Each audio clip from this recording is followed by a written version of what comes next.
Good afternoon, everybody. It's 2 o'clock, so if we may make a start, I'd like to welcome all members of the public that are sitting in the expensive seats at the back there. And I hope that you've all got the paper and the papers that that were handed out earlier on. Malcolm, yeah, they were handed out. So if we can then start on the agenda, item 1, apologies for absence. Councillor Jimmy Carroll and Councillor Gillian Johnson, and we have Councillor Watson standing in for Councillor Carroll. Good, thank you. Item 2, the public question time, which is to answer questions from members of the public which have been submitted in advance. I think that because it's not a full council meeting, but it is an informal council, all the questions have been given an answer by officers. And what I would like to suggest is that individually, in each question, I would like to invite the questioner, A, that he is happy with the reply that he has received, and whether he would like to add anything further to the question that he asked. That does not mean I'm going to allow a supplementary question, because that is out of order. And then I will also then ask members, councillors present, if they've got anything that they would like to add or discuss on the back of the question that has been raised. So if that's clear. Sorry, I'm just going to ask something, because I understand that number 1 is Mr. G, who's not here. Is it possible, because we're going to have a limited time to discuss these, aren't we? Is it possible that we could put them in a different order? Well, if Mr. G isn't here, I think that what I would be happy to do is to take the first 4 questions that he has submitted for members to comment on, and if they wish to. When you want to change the order. And the thing is, the question's been asked, yeah. The answer has been given. That really is the end of it, but it is the opportunity for members of the steering group to comment further if they wish to. So you won't cut us short if we've discussed it over the time allotted and we haven't got to the last question? No, I mean, within reason. I mean, we don't want to be here all night discussing questions. No. And I think also one wants to bear in mind that this is to do the part 1 of the consultation, which is the consultation process. It is not to do with part 2 that is coming in May, which is the costing and the recommendations on the possible cost and what has come out of the consultation. Yes, and that's how I understood it. However, we do know that there's been figures put on the website already, so we're already into costings, aren't we? As far as this steering group is concerned, and as far as today is concerned, I would very much prefer to keep costings out of it, because no recommendations have been made formally. As far as that will then come in the May meeting, where the proposals put forward in part 1 consultation will have been agreed, and then the costings and potential costings of those recommendations will be laid out for a discussion, for a decision or recommendation rather, on what the final solution may be, and also the costs related. Right. Yes, thank you, Mr. Chairman. But there is information on the website identifying potential costs. So if people are seeking information from the website in order to engage their responses, then, you know, this is part of the initial stage, is it not? I think you're being premature, if I may suggest, because that is part 2 of the consultation. We are still dealing with part 1, which is the consultation process. And until that is dealt with and finished with, we will then move on to part 2, which is the recommendations and those costings, which will take place at the next meeting, which is in May. But I'll hand you over to the Executive Director, who will be able to explain it better than I can. I'm not saying better, Chairman, but just to remind members that the purpose of this stage was to ask people why they wanted to see change and also what change they wanted to see. There have inevitably, I have to say, been discussions on costs. We have not worked up anything at all, because at this point in time, what we're looking for is why do people want to see change? And then when we present later on, and we haven't actually got to that stage yet, but I would imagine we will say, this is what people have said that they want, the reasons they want change, this is the reason, or this is the outcome they have given. But at this stage, what we're not saying is this option is going to cost you more than that option, or et cetera, because that's not the point. The point at this stage was to get to what is it people want to see changing. Councillor Kenward.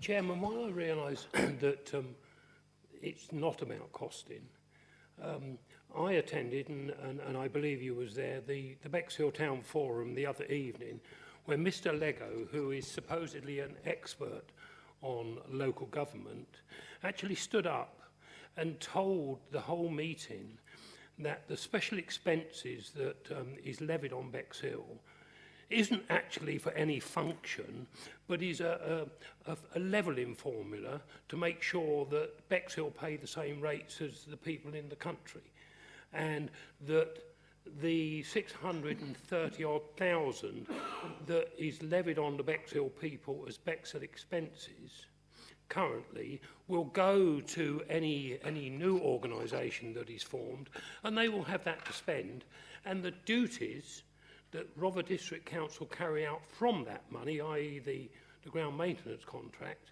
won't follow the money. So that Bexhill Town Council, if it is such a being, will start off with 630,000 in their coffers, and Councillor Prochak sat there and nodded with him and agreed that they would have that in their coffers to spend as they saw fit. And the duties that are carried out by this council using that money wouldn't follow that money. Now, I think it is vitally important that the people of Bexhill understand that that isn't true. Why he said that, I have no idea. I would have thought he would have known better, but I do believe that we need to let the people of Bexhill know that the special expenses are used to provide things for Bexhill, and if those special expenses go to any new organisation that is looking after the town's interest, the duties, i.e. the ground maintenance contract, part of that, will go with it, and it will have to be spent on that. Councillor Kenward, I hear what you say. I was at that meeting. A lot of your views I share to a degree, but I think it does highlight my point that if we keep this meeting clearly on the consultation process, rather than going into the money and the costing and the final or the recommended suggestions of the system that is going to be in place for Bexhill, it will be very much easier for everybody, because everybody's got their own views, and some are more knowledgeable about possible costs and expenses and how they will be allocated, until such time as Part 2 comes along, where the recommendations, the recommended alternative recommendations will come out with the costings, so it is clear for everybody exactly what is involved, and everybody is starting from the same hymn sheet. I think we're going to get into the most frightful muddle today, and I don't really want to go down the money or the costing side at this stage, because it is an area that needs a lot of homework by officers to start off with in order to produce the basic paper from which we can have a base to start from. I totally agree with you, Mr. Chairman. Unfortunately, an expert on local government has stood up in front of an open forum in Bexhill and given totally false information to the people of Bexhill, who are now going away with the idea that they've already got 630,000 sitting in their coffers to spend, which doesn't have any duties to follow it, and that is absolute nonsense. That's as may be, but I don't think that it is the position of this steering group to get into that debate today. Councillor, Mrs. Prochak. Yeah, I think maybe the thing to do is actually, because Trevor Lego is an expert in local government finance, particularly town and parish councils, that's his remit. And I think at some point, and not now, in the future of this process, we should get Trevor Lego sitting around this table with us to explain exactly what was meant by that. And I don't want to get into it now, but I could use devolution of Roberts Ridge car park and toilets as an example. But could I make a proposal then, put forward something that perhaps I hope I've got somebody to second it, that we take all reference to costs from our website? So take all reference to costs? Costs, at this stage, from our website. So that when people go on to the consultation, they don't see any reference to costs. If that's what members agree, we can do that. I mean, you agreed the information that we've put on the website. Members agreed that back in November to be published as part of this stage. So, but if members want it taken down, then that's your choice. Any information on cost, that's up to members. If members agree that, then we will. So I would certainly second that proposal. hang on, Councillor Oliver. I would second that proposal. I think that there's, Councillor Kenward says there's a lot of numbers being bandied about. Let's rip them out. Let's forget about them for the time being, because they're only going to muddy the waters, and therefore perhaps our website is not assisting us. They can then be discussed at the May Correct. 22nd meeting. Correct. When we're very much better briefed than we are, Yes. and also Indeed, the officers will have had the opportunity Yes. to produce the necessary paper. Information. Yeah. Councillor Clark. Thank you, Chairman. You keep saying it, but I think people need to listen.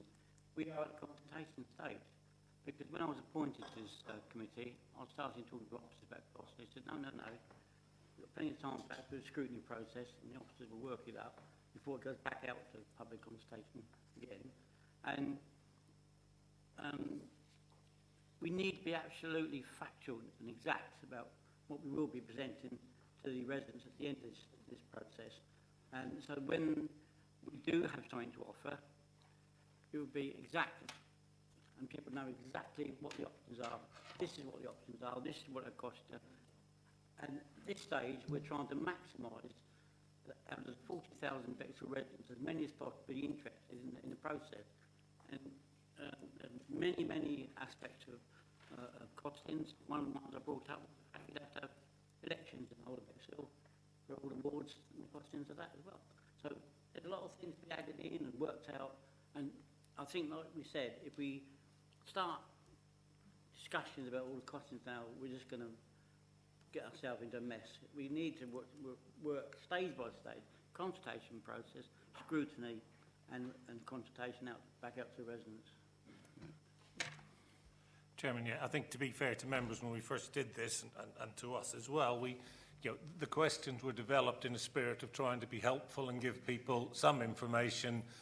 Pardon me, I think sometimes the danger is some information extends even further, and then people sort of, it becomes a bit of a snowball. I mean, subject to the agreement of this committee, I'm very happy to review the information that's on the website, and for the time being, obviously take down any information that says this is a more expensive option. I'm not sure it does actually say any of that, but that does give that, because, and I do repeat that at this point, we're not really interested in, people will have views on what each of the options cost, but what we're interested is in what's behind that. Why do you want to see this change?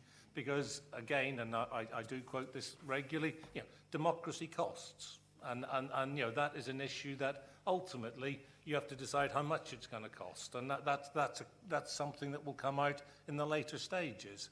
There have been lots of comments made that at various meetings I've been at that, I could have rebutted, but in an attempt not to get hung up on a discussion on cost, we've tried not to. So, subject to the agreement of this committee, I'm very happy to review the information on the website. So it's been, Councillor Lord Ampthill. I'm afraid I'm of the opposite view. I think if this information is in the public arena already, there would have to be something wrong with it or something misleading about it to require us to remove it at this stage. I can't think that it's likely to be causing that much confusion. It's out there in the public domain. I would favour leaving it where it is. Can I just come back on that? Yeah. And it's a fair comment from Councillor Lord Ampthill. I think my only rationale is it's probably limited information, it's not misleading, but I think people are probably drawing conclusions from it and are using it in ways that may not be helpful rather than misleading information. As far as I'm aware, there's nothing on there that is incorrect, but that is, I think, what it's causing are people to focus on that aspect perhaps unhelpfully at this stage of the process. If that's the case, then fine. Thank you. So there's a proposal from Councillor Mrs Prochak, seconded by Councillor Oliver, that all financial information should be withdrawn from the website. So those in favour? Any against? I would suggest it will be put back online.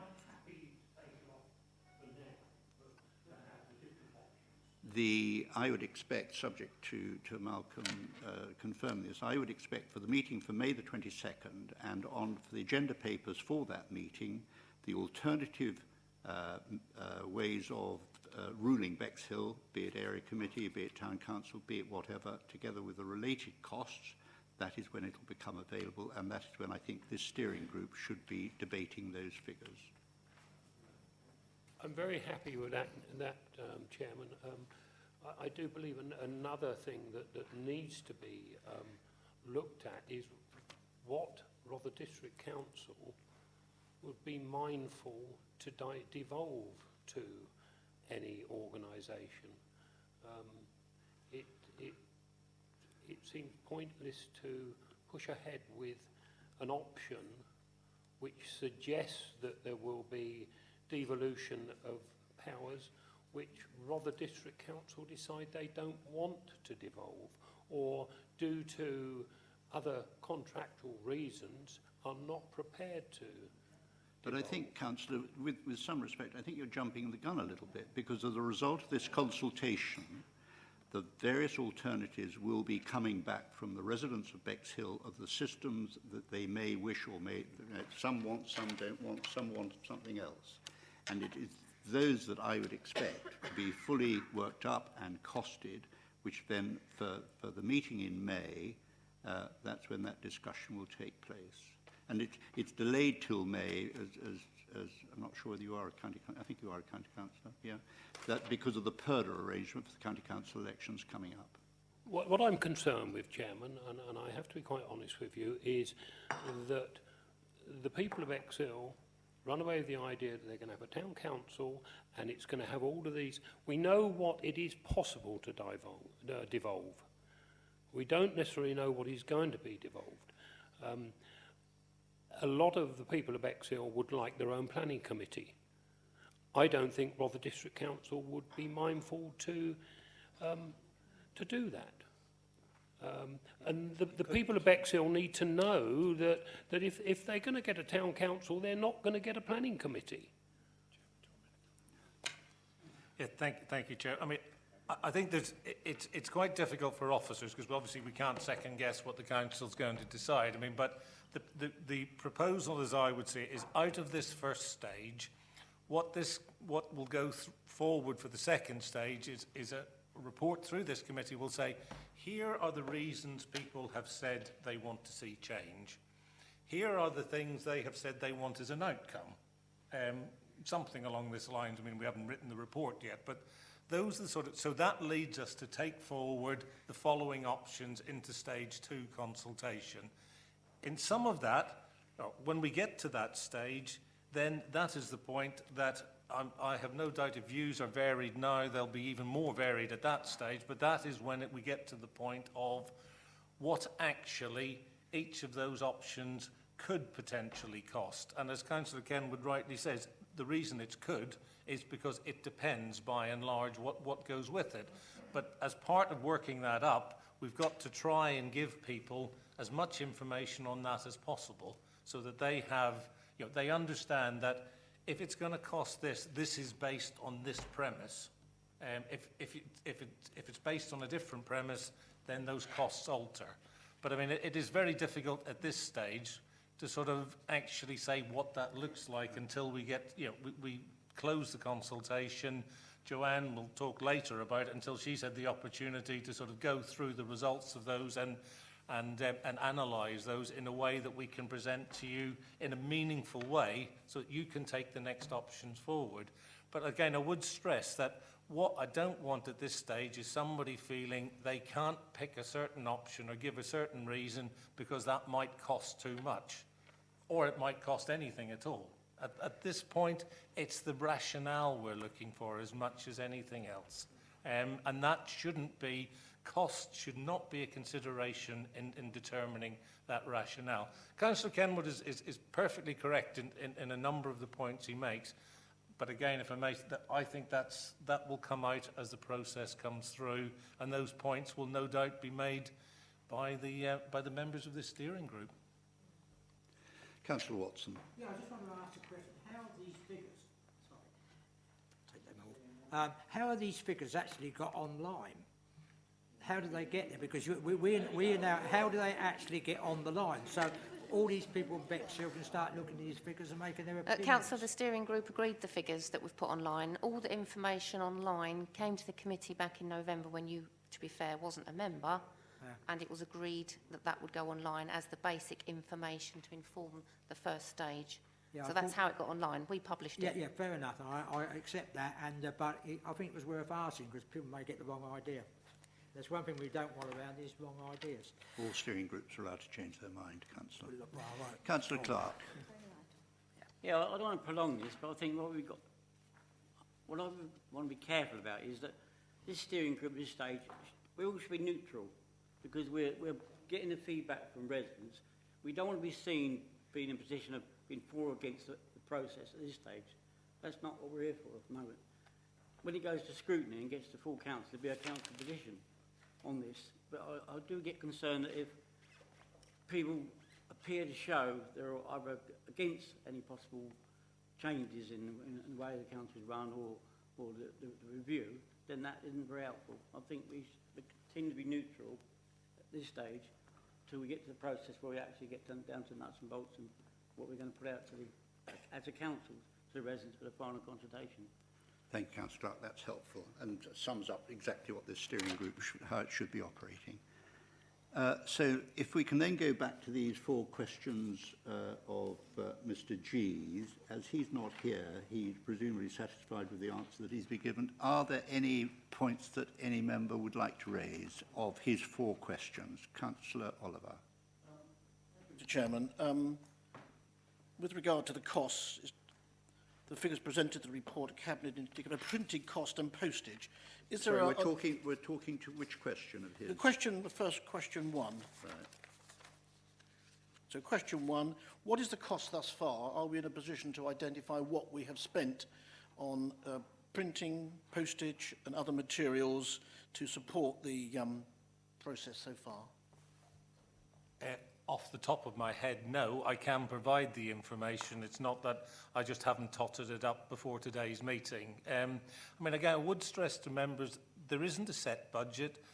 That's an advantage and a disadvantage. I have to say, it's a disadvantage and you don't know how much money you've got to spend. It's an advantage in that if there's something we want to do, at least we can actually do it. So without working to the limitations necessarily of a set budget. I mean, what we've done through the process and in David, Mr. G's questions is, you know, what we've tried to do is do what we think gets that information out there. And sorry, Chairman, I know I'm stealing your thunder slightly for later on. There was a view from members here that there needed to be something in with the council tax leaflets, and there will be something in with the council tax leaflets. The flyer will go in to let people know the review process is happening, so that at least that information is getting out there. The difficult bit, and if I may, Chairman, just to talk a little bit later, is we can put as much information as we like out there, and we can even force some of that information out there. I can't make people, and we can't make people respond. You know, that's the difficult bit, is actually making, we can't force them to respond to us. We can ask, we can present the information. In our view, whether you agree or not, that's an issue for you. In our view, this consultation has gone way above what we would normally do in a consultation to actually get information out to people. And that is the fact. If you look at other consultations we do, which I have to say get higher response rates so far, we have gone way above that. You could throw as much money at putting information out there as you like, but at the end of the day, if people don't want to respond, it is very, very difficult to get them to do so. Yes, Councillor. If I may, Mr. Chairman, well, that's all very well to say, Malcolm, but you know, a lot of people actually don't know about the process. There's been an awful lot of information that has gone out there if you are linking up to the internet, which seemed to be the main reason of how, or the main thrust of how Rother wanted to conduct this. Now, we have Rother District Council on our Facebook group, 5,500 followers for Facebook. We have under 1,000 on Twitter. So if people are disadvantaged and they choose not to use this, then they are not knowing about it. Now, Democracy for Bexhill, as you know, have been undertaking some work in engaging in part of the process, working together with Rother District Council. And we're in a situation where I've identified, or it's been identified, there's over 30% of the people who have made contact with us did not know it was going on. Sorry, I'll start again. Do not have access to the internet, over 30%, or they choose not to. There must be a choice in the democracy that you can use the internet if you have it, if you want to use it. Some people are suspicious of it. They don't want to use internet. They've asked for alternative methods of responding when they know about it. We were told there's not an infinite budget to provide manual response forms. So when I start to look around and I look at the information that's provided here through the media, do you know what the circulation is of Bexhill Observer? And how many people are actually buying it and reading it? So that's an alternative if you're buying it and reading it at something like 90p a time. Not everyone buys the Bexhill Observer. So if you're not on the internet, not on the buying the Observer, how would you find out about this? Other district councils, of which I've got evidence here, who've undertaken this arrangement, have said, have your say, local arrangements for your area today, and it's gone into every letterbox. We're now suggesting that we'll put a flyer in our tax demands that are going out on the 20th or the middle of March. The process closes at the end of March. So we've deliberately, somewhere along the line, or deliberated, should I say, is the word, in getting information out there. And I think these are the points that are coming through on every engagement meeting that I undertake or I'm involved in. People are not totally aware of what the process is. And I'm not having a hit here at the work that's been put in by officers, but it doesn't matter whether or not we're putting in more work on this consultation than any other one. This is a democracy. It's about Bexhill, 40,000 souls in Bexhill who don't have the same powers and availability to democracy as they do in the parishes out in rural Rother. Councillor Watson.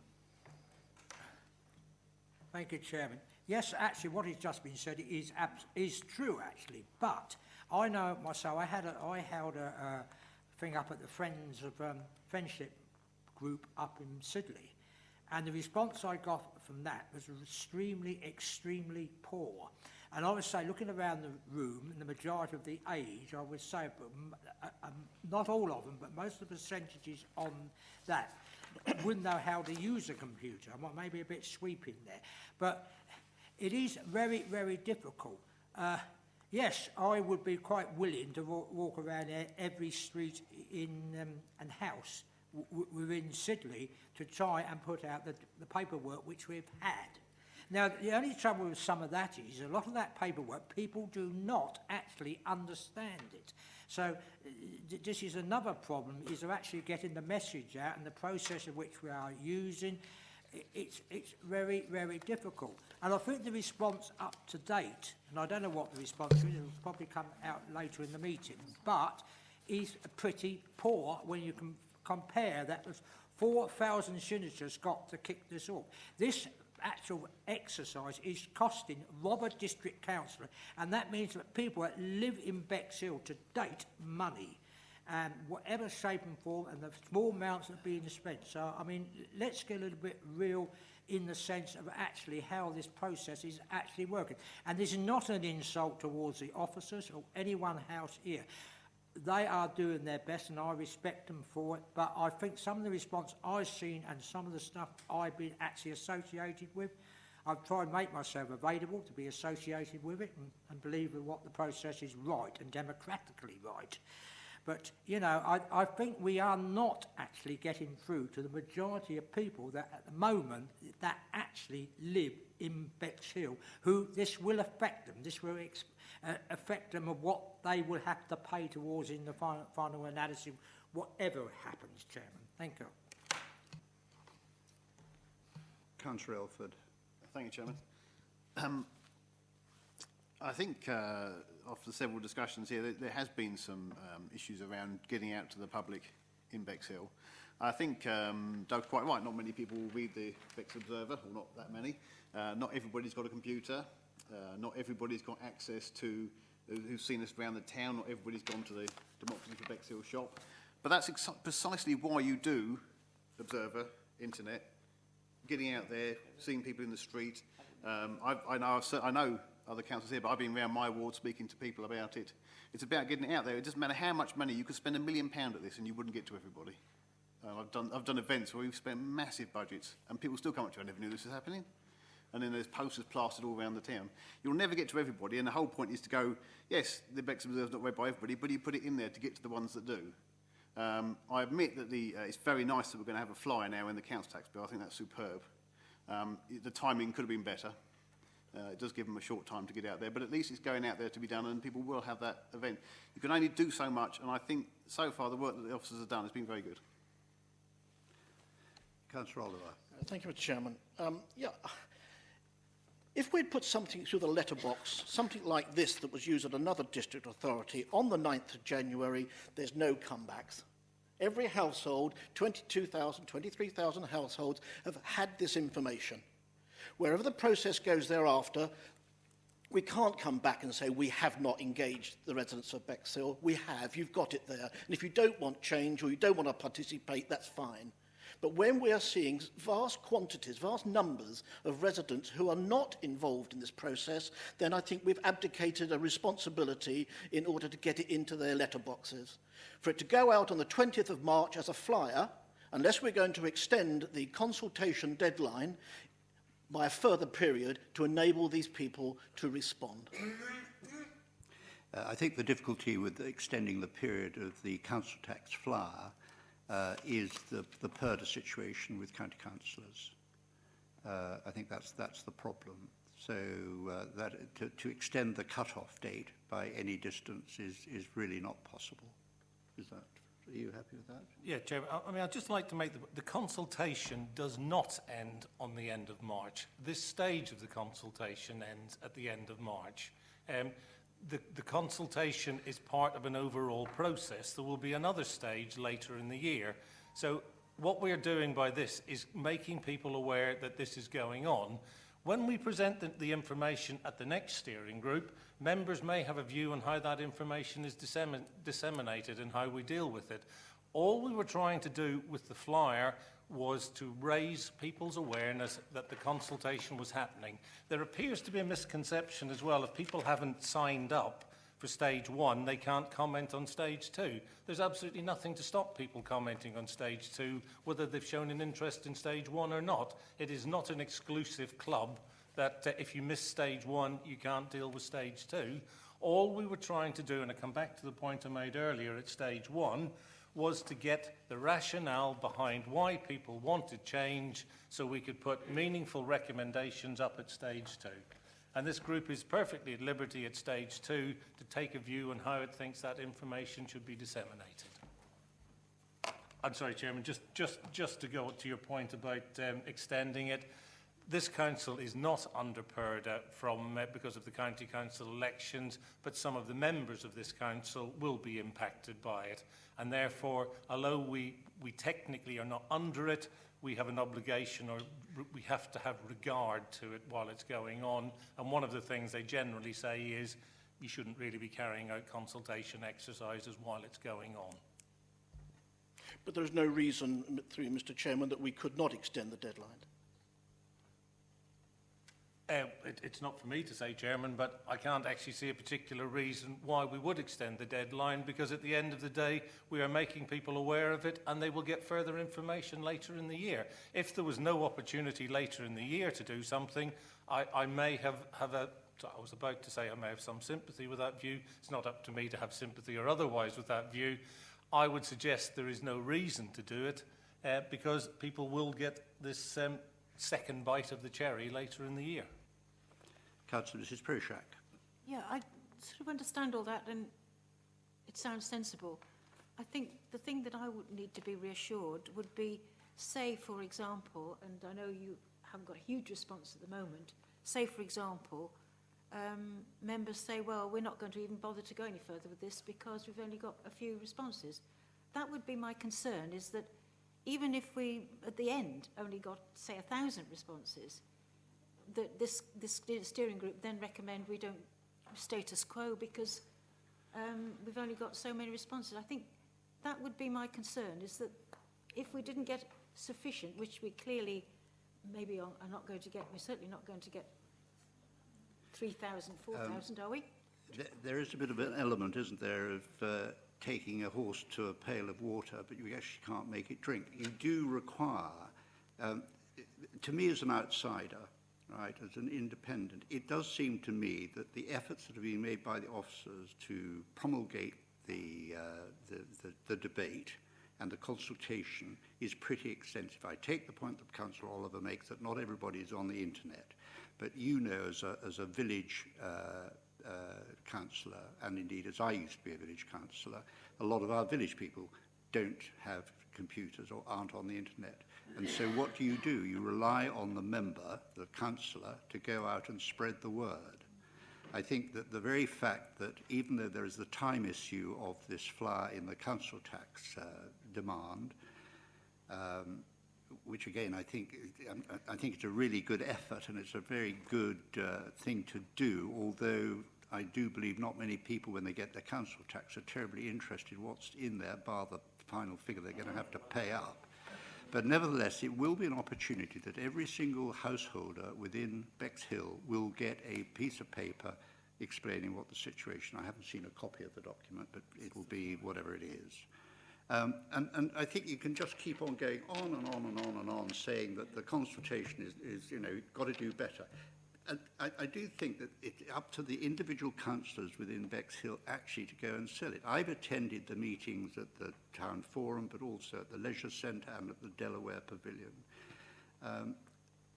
The Leisure Centre and the Delaware Pavilion were not, you know, we weren't buried with people, but there were people who were interested, who came and talked and spoke and picked up the paper and were interested in what was going on. I have to say the very great majority walked on by. But it doesn't mean to say that the opportunity wasn't there for them to have the paper and the leaflet and the instructions of how to do it and what to do in order to complete the consultation process. Yes, sorry. Can I just clarify a point that Councillor Mrs. Prochak has raised? There is no option to stop this process. That is not either in the Council's gift or anything. I'm not. Your second point might, you know, is a valid point. If there's a low response rate, what does that say about it? But there is no option to stop this consultation. We're following a process that we will now see through to the end. So even if I got 10 responses at the end of stage 1, or we got 10 responses, we still have to go, you know, carry this process on as we've agreed and was laid down at the start. And to be quite honest, I mean, in many ways, I'm actually, from an officer's perspective, less interested in the volume of responses as into what those responses are actually saying. That's what I'm actually more interested in, because one response making a very good, valid point might actually be something that chimes with members of this group. It doesn't necessarily have to be related to volume. So I think we just need to bear that in mind. What I've said to people is, please do respond, whatever your view. Just respond to it, because you know that's what we need from people. But just to be absolutely clear, there is no provision to stop this process now that we've started it. And indeed, the organisations such as Democracy for Bexhill, the Town Forum, Bexhill Alliance are all going way beyond in order to try and get as many people as possible to respond, which I think is wonderful. I think it's really good. But that's part of the package and part of the deal to get people to respond. I think, yes, Councillor Kenward. Chairman, firstly, I'd like to say it was in the Conservative manifest that we would carry out this process, and we will see it through to the end. There is absolutely no way that this is going to stop anywhere until it's been completed. Secondly, I think it's been made quite clear that one or two members are not happy with the way that we're consulting people. I think the most important stage is when we've got some ideas of what we can put on the table and how much that's going to cost. And when we've got those details, quite possibly more people will be interested in coming back to us and saying, that's what I would like. Before we get to that stage, I think we need to look very carefully at how we are consulting. I don't think there's a lot more we can do about stage one, but I think before we get to the stage where we've got the options on the table and what they're going to cost, then we need to have made sure that we are actually engaging with as many people as possible.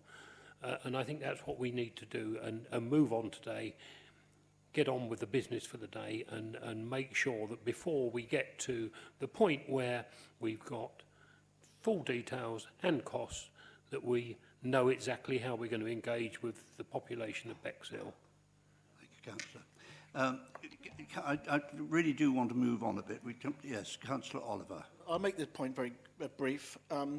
We're now it will be something like 10 weeks into the engagement stage one, and a flyer will go out, but the draft of the flyer is not yet available, I take it.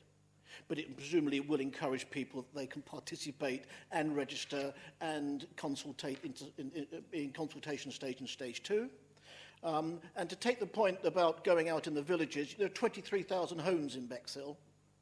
You know, it's a fair old chunk out there for individuals to be knocking on doors.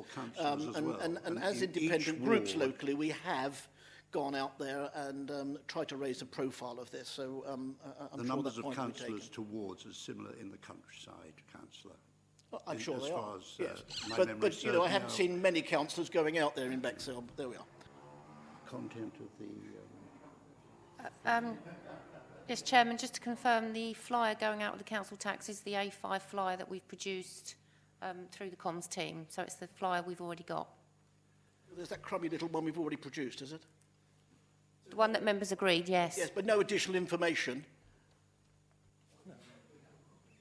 Sorry, Chair, can I just say, members agreed the flyer. That was agreed by this group. It might have been disagreed with by certain members of the group, but it was agreed with this group.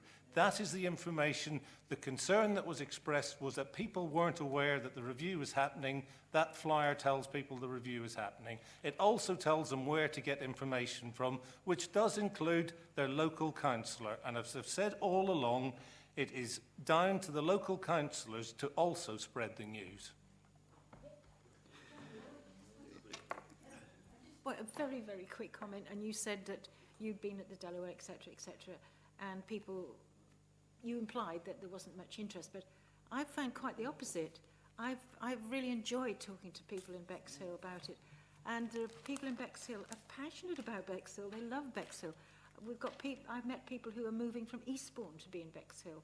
So there's a real strength of feeling for this town that I wasn't really aware of before. I mean, I know Bexhill can get on his hind legs about different things, but it really was quite a pleasure to do this. And for me, the majority of people I talked to really thought we already had a town council because we've got a town hall. And so there's a lot of, I mean, people in general, in the sticks everywhere, are not aware of complexities of local government at all. So it's quite an education process. And I do want to congratulate what the officers have done already. Yeah. I mean, it's quite above and beyond officers' usual way of doing things. I mean, our consultations are usually, it's on the web, get on with it.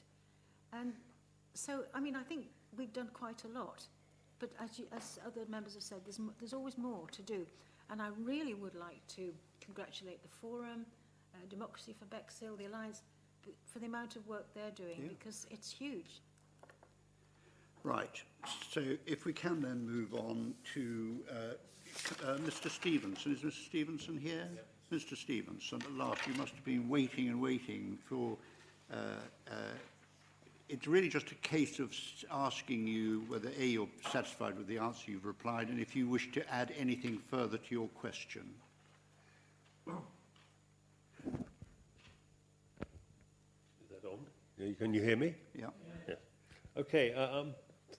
The thing that worries me about your answer, that it does actually say, you know, it's so close to the closing date that people will get this information. There are going to be people away on holiday and whatever, and they're not going to have a chance to respond. And when you know, other councils have sent information like to every voter, just as if it was an election, and you haven't done that. And now we're still, although this is a huge improvement by sending out the leaflet, you're sending it too late and not giving people enough time to respond. That's what concerns me. The second point I want to raise is something Malcolm Johnson has said that I wasn't aware of, and we all believe that unless you responded to the first consultation period, you wouldn't be able to take part in the second one. And I know a lot of people felt that. You had to have response to the first one to be on the list to get a chance to have a go at the second. Now, I would like to hear the committee here confirm that is definite fact. Thank you. No. Chairman, just to clarify, and if this isn't, if it has come across differently, I'll apologise if anything I have said has resulted in that. We encourage people to sign up so that we could proactively send them information. It wasn't that those who didn't sign up were excluded. It was just simply that if somebody's interested enough and they come to us and say, I'd like to know what's happening, then we would proactively let them know what was happening. So that was the reason for signing up. You know, the process, and I mean, I'm working on the basis that all members of the committee were aware, but the process is people can comment at any stage of this. And if that wasn't clear, Doug, if I've said anything at any meeting that gave an impression other than that, it wasn't my intention to say that, but quite categorically, and because it's a procedural issue, I think I can say quite categorically in this case that that is not the case. You can respond to stage 2 without responding to stage 1. Members, yes. Councillor Oliver. Thank you, Mr. Chairman. As we're on the matter of responses, I believe that the numbers reported in the report were dated like a couple of weeks ago, and I believe there have been additional responses. There is an item agenda later on in this meeting under item 4 on the agenda. Okay, fine. Then if we talk about responses later on, will we cover off the fact of whether they're being published on the website? Sure, we could talk about them. I would imagine at this stage, we haven't published detailed responses on the website at this stage. What we will do is that's something we can talk about in the later meeting, because what I was going to do was to publish at this stage, because again we're asking people for their rationale and what they want to see, is a summary of that.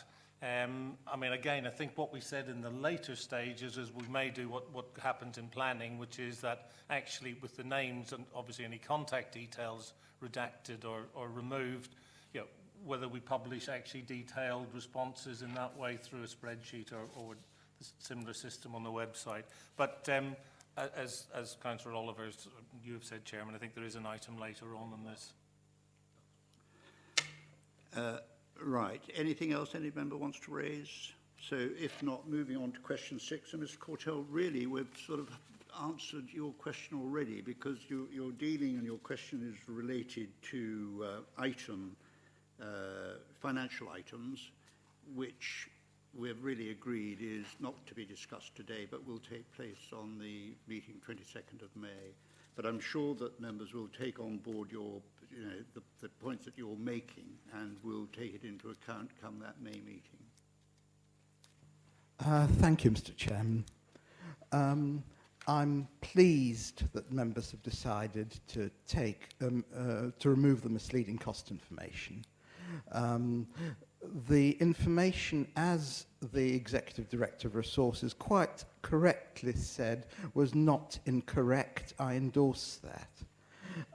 But I believe it was misleading because, for example, Ewhurst has 1/18 of the Mr. population. Cortell, I don't really want to discuss the financial side really anymore. As I said, we will deal with that in the May meeting. Thank you very much. In that case, can I just add one other comment which is not directly concerning those costs? There does seem to have been an omission concerning the community infrastructure levy under the sources of funding for a town council, which are in a separate paragraph from the costs. You talk about the precept. I think the community infrastructure levy also needs to be added. Yeah, Chair, that will be one of the things that will come out when we do the sort of relative comparisons. We also know, in the process of doing that, need to look at, and forgive me if I lapse into local government speak, but what's called the Regulation 123 list, which is the list of projects that the infrastructure money that Rother receives is spent on. That needs to be looked at alongside that. But Mr. Cortell is quite right that that does need to come out in the next stage about the difference in receipt, whether in a parished area or otherwise. Yeah. Good. And I'd like to thank you, Councillor Oliver, for the piece of paper, this note that you produced, multicoloured, and we'll hand this over to the officers, which will be part of the base work for Mr. Cortell and you for the officers. It was Mr. Cortell's work, actually. Sorry? It was Mr. Cortell's work, and I'm very grateful for him to raising this point, which we've dealt with. That'll be handed over to officers to Thank you, Mr. Chairman. If I could just take up a few seconds of your time, Mr. Chairman. There is a heading, how are parish and town councils funded, and the precept is referred to. Again, I feel that either that section comes out completely or the community infrastructure levy, just a two-line reference to it, needs adding at this stage. Your comments are noted. So if we can then move on to item 3 of the agenda, the minutes of the last meeting, 24th of November. Everybody's had a copy of them. Everybody happy with them? And if so, matters arising.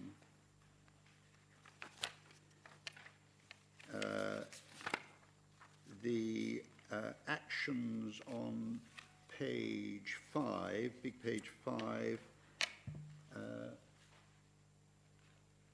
1, the officers continue to arrange the programme. That has been done. Officers looking into the feasibility of putting information about the review into the council tax leaflet, as we've heard today, that has now been done. 3, the redrafted post to be circulated to members of the steering group for information. That has also been done. Thank you. And then the frequently asked questions, again, that has been dealt with. Yes, Chairman, most of these are sort of time gone now. You know, they've been done late last year.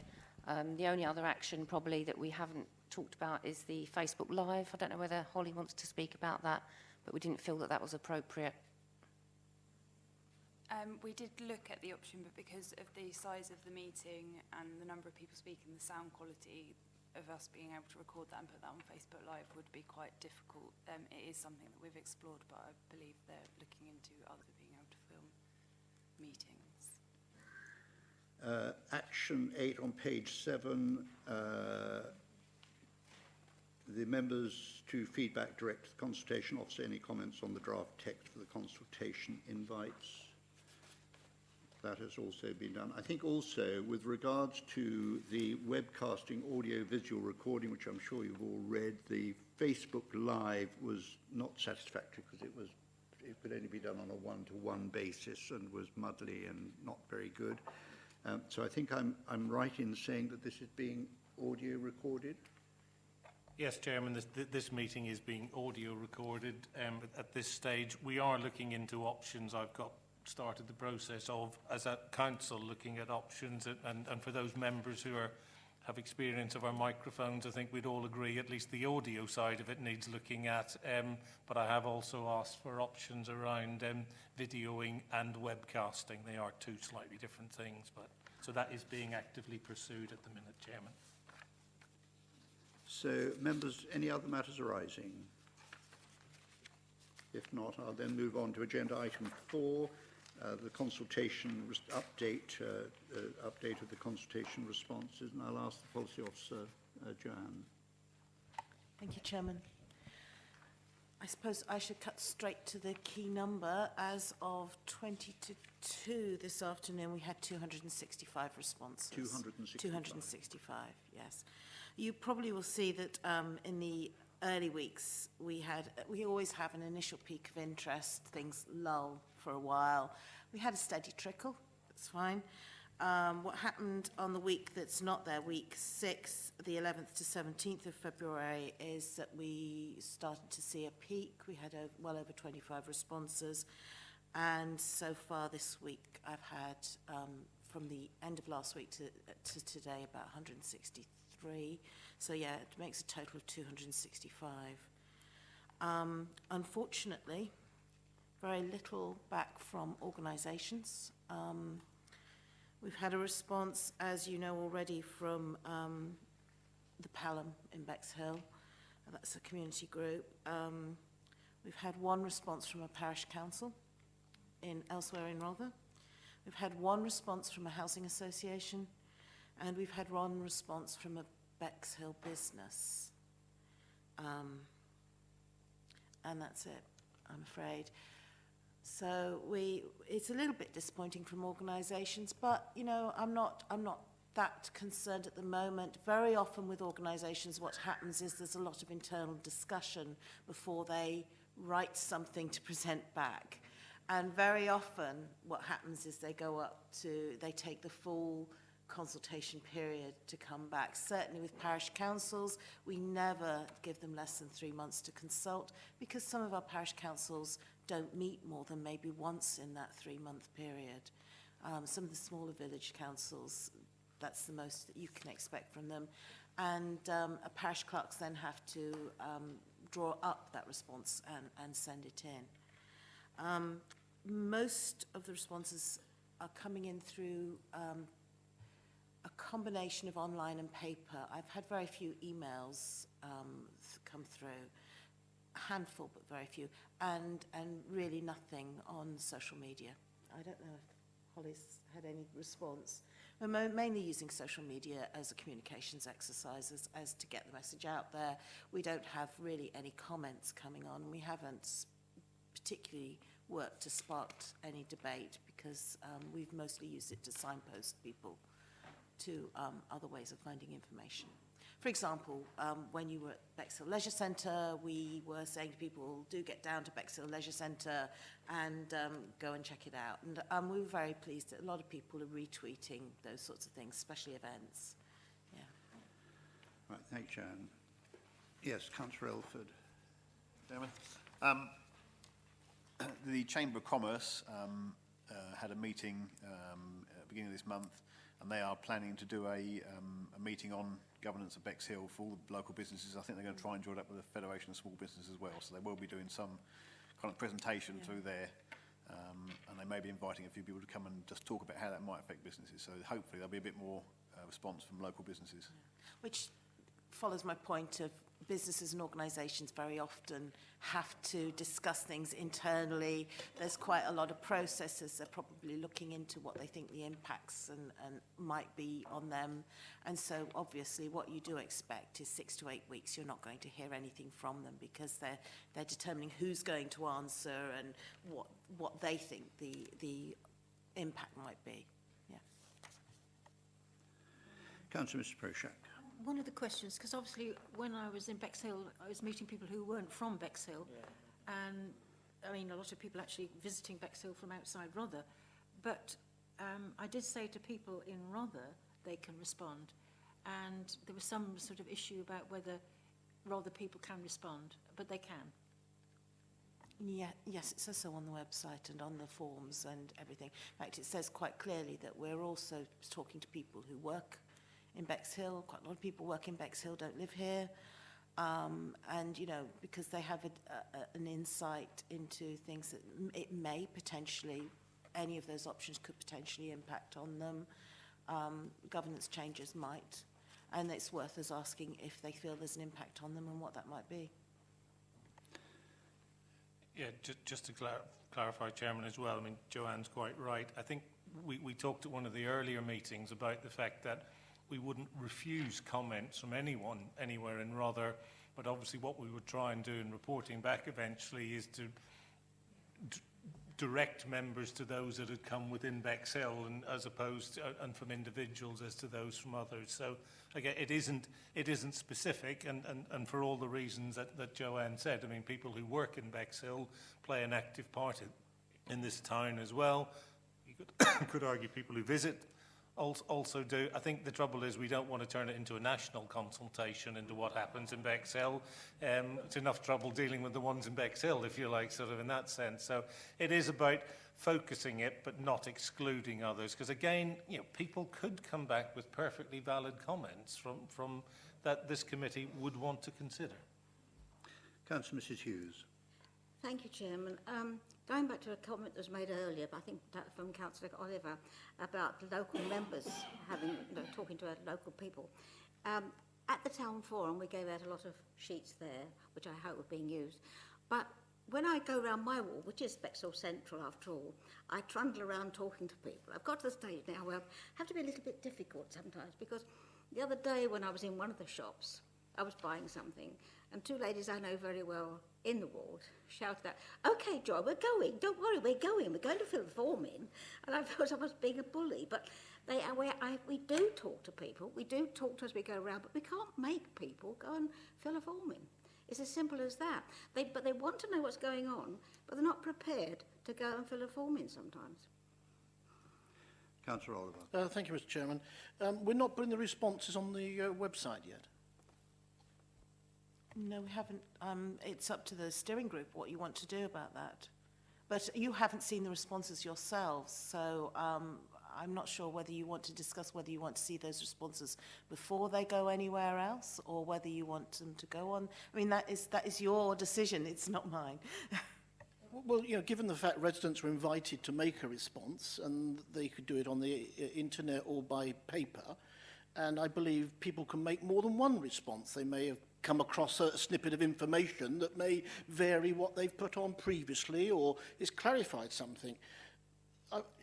When we look at planning consultation, planning applications, they go on and there's a deadline. We have a deadline of the 31st of March. I would like to have felt that we were putting them on so that people could look at them. They're anonymous, I believe. No, they're not anonymous. We're not accepting anonymous submissions. So they're going on there. They're going on there with an identity.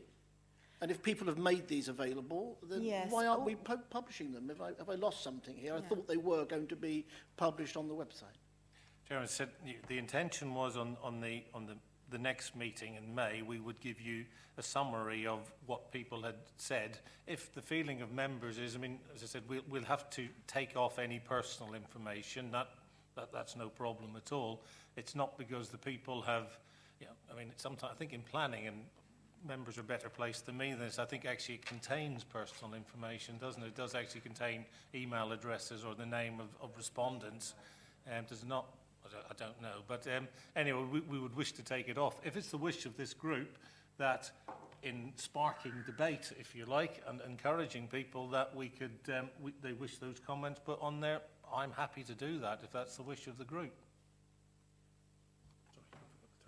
May I just clarify, Chairman, regarding 265 responses, you're quite right, people can submit more than once, and in fact several people have. And as you said, if they've got subsequent information, if they've learned something new, or they wish to talk about a different model, for example, and put that submission separately, some people have done so. And so 265 responses doesn't actually equal 265 individuals. But of course, the organisations may be representing more than one individual. So you shouldn't make that equation. It's not. And for example, some of our responses are from husbands and wives, and some husbands and wives have answered separately. not always the same way. And some of them have said, I really support what my husband has to say. It doesn't actually say what the husband did say. But, you know, so you have a whole variety of responses, and I don't want you to equate frequency of response and number of people responding to the actual number. Councillor Kenward. Chairman, the planning comments have people's full name and address, and I can see no reason why full name and address shouldn't be included in this. I have no objection to them being put on, but I think it's important that the name and address of the person is put on there. Then you can't have somebody putting comments on and no one knows who it is. I think it's important that people shouldn't be anonymous. Of course, the officer would know Joanne will know who has sent it, and it is a genuine sender, but to put it on... Chairman, I think I would be, you know, not wishing to disagree with Councillor Kenward, but I'd be loath on the basis we haven't told people that we will put their name and address on. I think it would be at this stage to do it, but what I would suggest, I mean, I would need to talk to Joanne actually, you know, outside of this, but we could put something on saying Bexhill, you know, so that people know that if it's either Bexhill individual and if somebody's made more than one comment, as we've done when we've reported other comments received, we often just will group several to get. So if somebody's made 5 or 6 comments, that will go on as one entry with those comments, and then another entry with that. But I have to say, I would caution against publicising people's names and addresses, because mainly we haven't told them that's what we're going to do. I don't recall when I've put a comment on a planning application that I was forewarned that my full details would be there. I've done it. I was quite surprised to see them there, but I didn't mind them being there. I actually had people contact me to discuss the planning application after I put my comments. But I don't recall ticking a box saying I'm happy for you to include my name and address and full details on that. Councillor Mr. Prochak. I think we're talking about 2 different processes, aren't we? That one is for our experts to actually know who's made the comments and how many and all the rest of it. And the other is to put comments on the website to actually get a discussion going. And there we don't need people's names and addresses, it's just the comments. And I would support the comments going on, because in my village, Robertsbridge, we have a Robertsbridge Facebook page, and people discuss things at length in response to people's comments. So it does spark off interest. So I think, and I don't, well, Joanne, you may know better, but it is a way of getting people involved. It is a way of getting people involved. It's a matter for the steering group to decide what you want to do. As I said, none of you have seen any of the comments yet because they are still coming in. I've done it different ways in different consultations. When I do the budget consultation each year, as people's comments come in saying, I support this or support that, very often we're going to committee through the consultation phase. I do sample quotes, and I put those very much up on the website and say we've had so many responses and this is a sample. Here are 3 people supporting this, or 6 people supporting this 6 people saying that, 6 people. You know, I usually use an equal sample, so that, you know, I can do that. I have put on the forms that there is a chance that we may publish people's names, but we won't publish full contact details. So people have, and we have also put that we aren't accepting anonymous submissions. I have to say that I have had some of the response forms back with people's, oddly enough, people's name and email address, but not where they live. Although some of the comments suggest they do actually live in Bexhill because of the nature of what they said, but that's an assumption that may not be true. So I can certainly imply, say, they haven't supplied where they live and put their comments and saying this is a Bexhill resident, has commented this or whatever. We've had very few responses from residents from elsewhere. I think you can see there's 4. I don't think we've had more than 1 or 2 since then from anywhere else. It's very, very few. So the suggestion is that it could go onto the website without the name and address of the individual who sent it. So is everybody happy with that to happen? You propose it. Anybody second it? Yes. All those in favour? Any against? Right. So, Joanne, if you do that, that would be helpful. Are we talking about all the comments, or are we saying... I think it's very hard to be selective. It's either all in, all in, or all out. Okay, not a sample, but all. Okay. I think perhaps in your 265. judgment, if it's totally trivial, is any comment trivial? No. But if no, not really. I've got a few blanks. 1 or 2 people have just not said anything. Well, obviously they don't have to go in. But yeah, I'm not sure. Actually, some of these people, I've contacted them and said, did you actually mean to leave this page blank? Because I've kind of got the feeling that maybe you wanted to say something, and luckily I've got contact information. So, and they might come back to us subsequently. So I can just put things on as they're received. I think so. Councillor Kenward. Chairman, you raised the issue of all the comments. Are you talking about all of the comments that people have put online? Are you talking about all of the comments, i.e. those written comments being scanned in and put online? Well, why should the people without a computer be treated differently? I would suggest that it's everybody.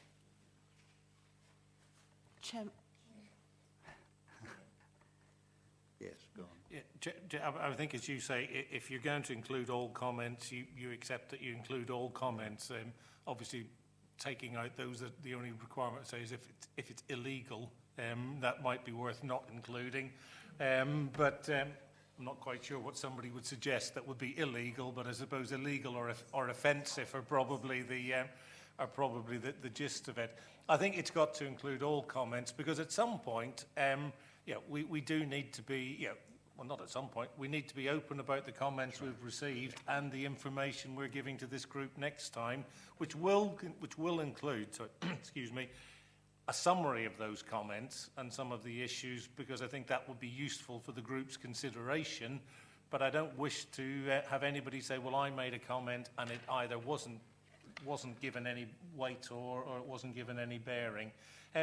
That's not dissimilar what we did. The one that springs to mind for those members who were involved when we did the beach bylaws, we got a number of comments in, and again, we put all of them down.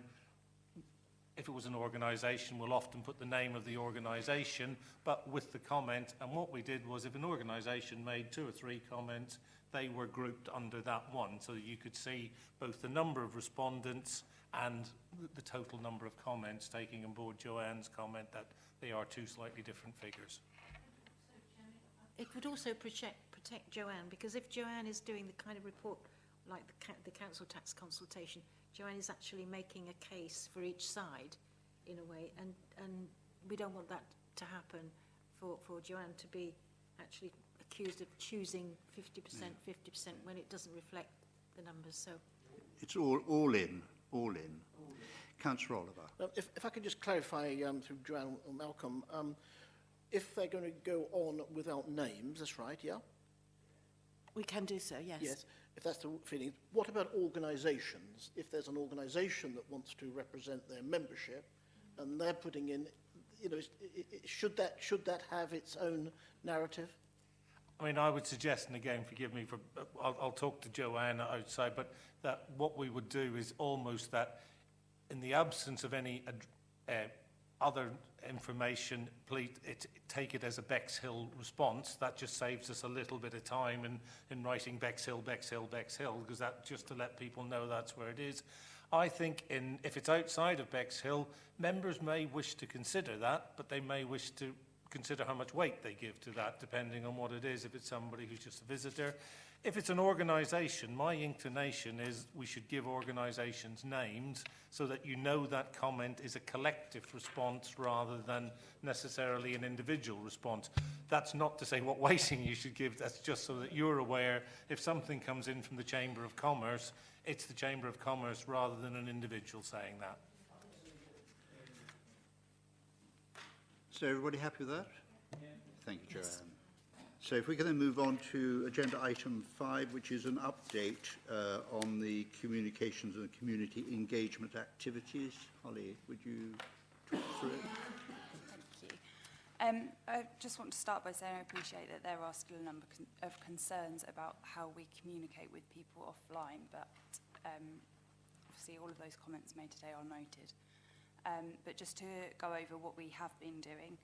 So to date, we've issued 3 press releases, and you can see from the appendix to the report that the governance review has received a lot of coverage in the local newspapers.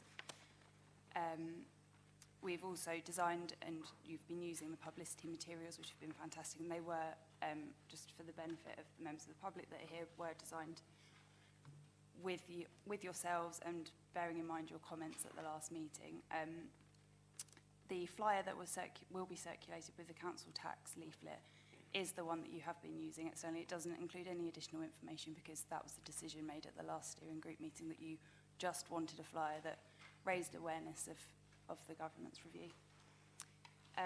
You can see from the appendix to the report that you should have that we have been continually promoting this online as well, so using Rother's Facebook and Twitter accounts, and also the separate consultation accounts that are on social media, which Joanne looks after. You can see from there that we, over time, have had peaks and troughs really of the number of people engaging with the information that we're putting out there, and the number of people seeing it. So it lists the number of impressions on there.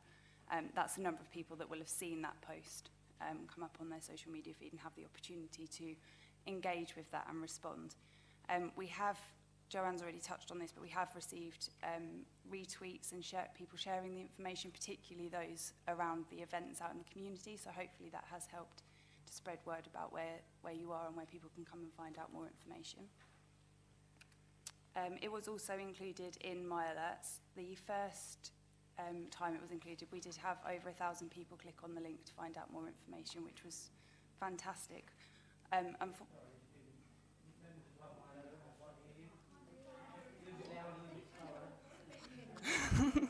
Thank you, sorry. It has been included in my alerts, and the first time we did receive over 1,000 people clicking on the link to find out more information. Obviously, not all of those 1,000 people have completed the consultation, but as we say, we can't make people.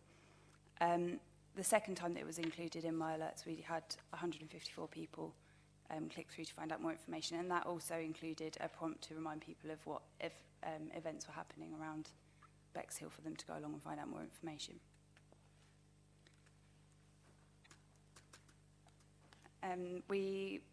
Between now and the end of this initial consultation period, we will be issuing another press release to encourage people to respond before the close of the first stage, and we will be continuing to promote it on social media. That's all I've got to add, really, so if there's any comments or questions. Thank you, Holly. Comments from members? Councillor Mrs. Prochak.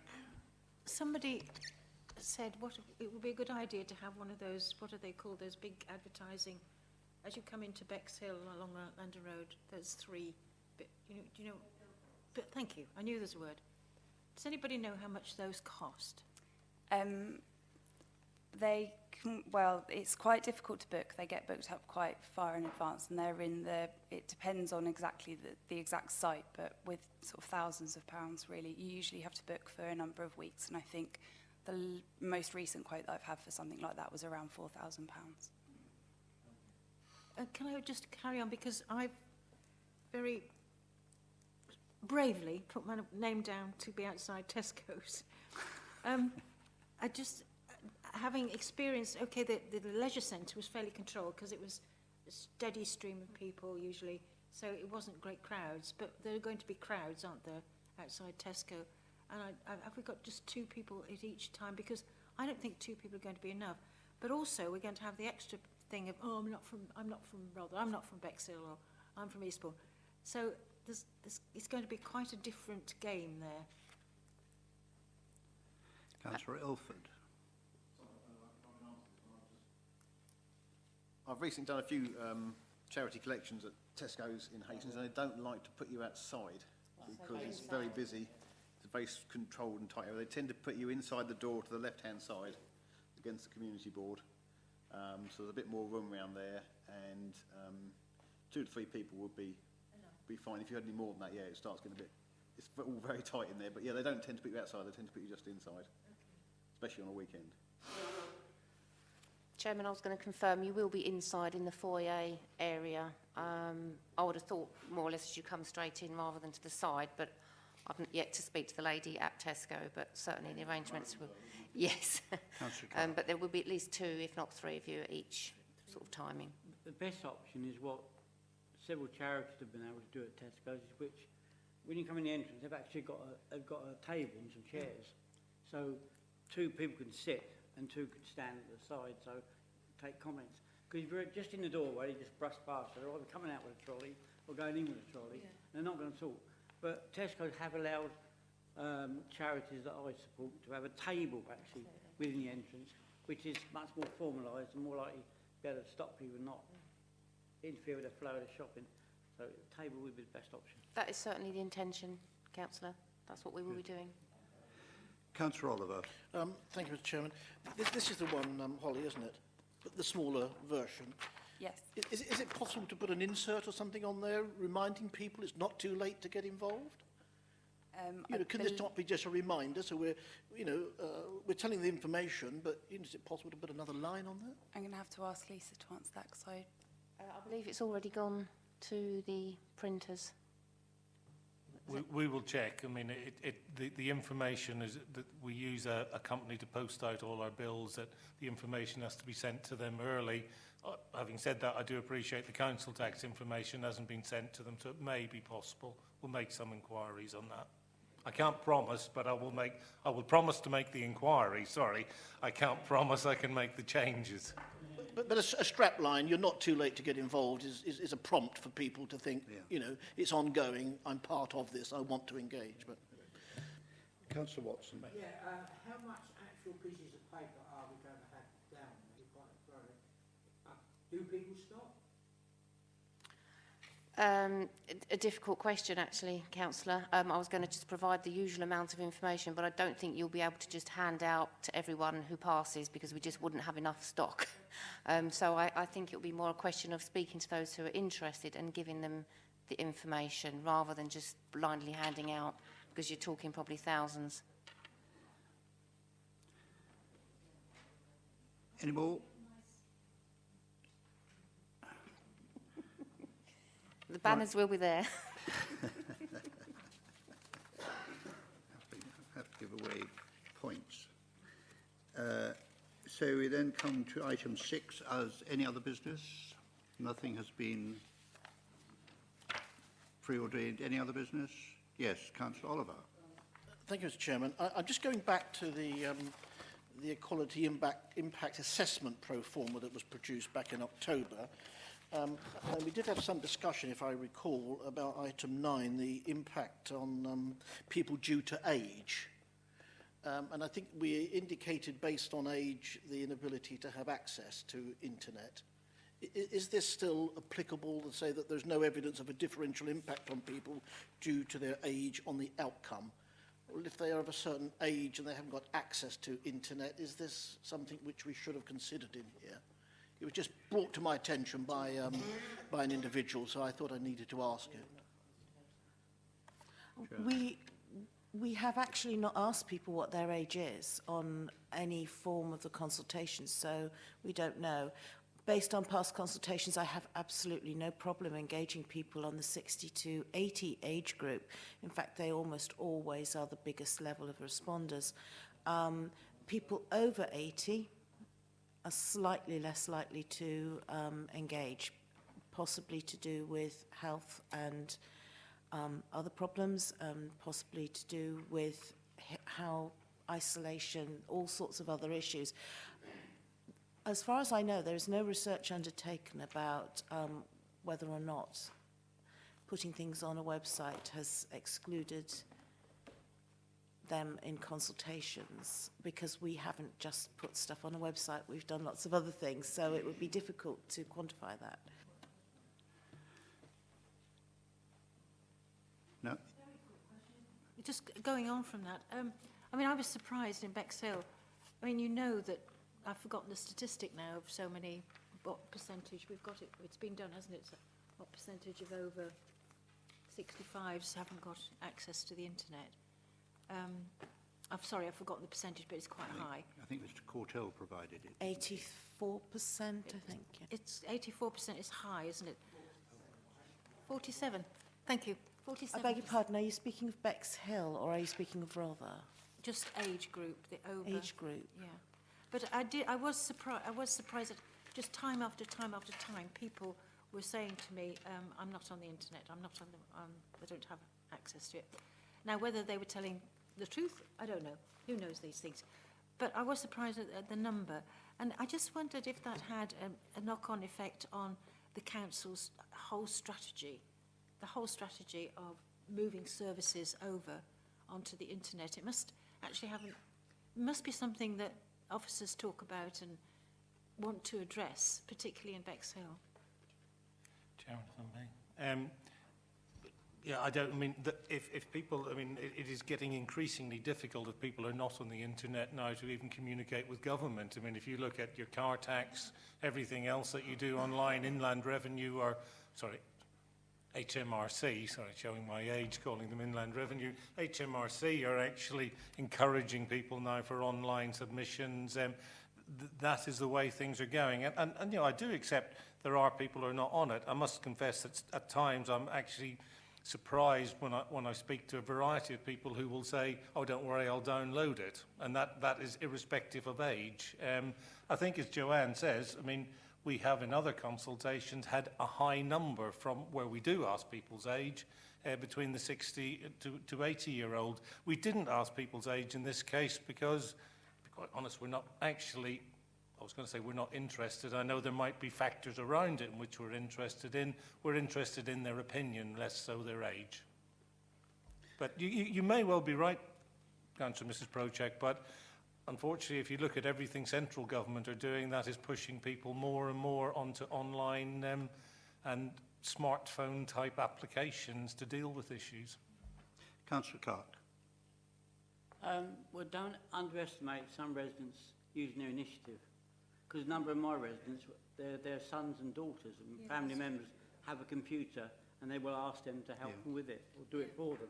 So there is family involvement. A lot of elderly residents who are not on the internet who will get their family members to access information for them. So, you know, we can't isolate elderly people and think none of them can access computers, because some can. Right, we've moved on to the last item on the agenda, which is the date of the next meeting, which has been agreed for the 22nd of May, where, amongst other things, will be the final numbers of the Part 1 consultation and the preliminary ideas and views on Part 2, including draft recommendations and costings. I think the question that the steering group will have to answer next will be, as with the first meeting of the consultation process, whether this meeting you would like it to be held in public or in private. The minutes, of course, will be published and go out as normal, but it's whether the first discussion on what the recommendation should be conducted in private session or with public present. Public? All those in favour of public? Right, good, that's agreed then. Thank you. Do you want timetable to review? Chairman, yeah, just to also comment that on that agenda item, you've got the timetable to review now. We've set out the actual dates when it will go to the meetings. We firmed up on that after we knew the pre-election period, etc. So that is the dates there for the rest of the review. Okay, well, this is nothing else. Thank you very much. Thank you very much, members of the public, for attending. And see you in May, if not before.